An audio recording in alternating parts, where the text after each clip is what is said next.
আলহামদুলিল্লাহি রাব্বিল আলামিন ওয়াসসালাতু ওয়াসসালামু আলা আশরাফিল আম্বিয়া ওয়াল মুরসালিন আম্মা বাদ।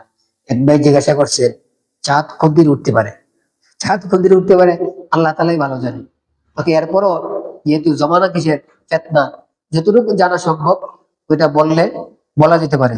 এই হিসাবে 19শে মার্চ বৃহস্পতিবার দিন, আগামী বৃহস্পতিবার দিন মার্চের 19 তারিখ হবে।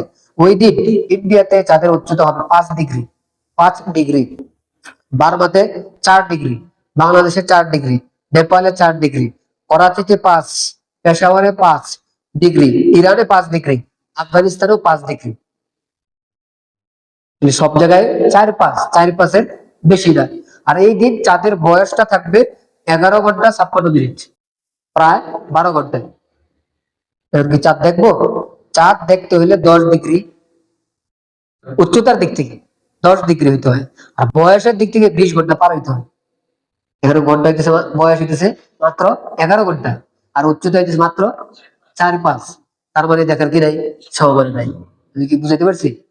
এর পরের দিন জুমার দিন 20শে মার্চ ইন্ডিয়াতে চাঁদের উচ্চতা হবে 18 ডিগ্রি, বার্মাতে 17 ডিগ্রি, বাংলাদেশে 17 ডিগ্রি, নেপালে 18 ডিগ্রি, করাচিতে 18 ডিগ্রি, পেশাওয়ারে 18 ডিগ্রি, ইরানে 19 ডিগ্রি, আর আফগানিস্তানে 18 ডিগ্রি।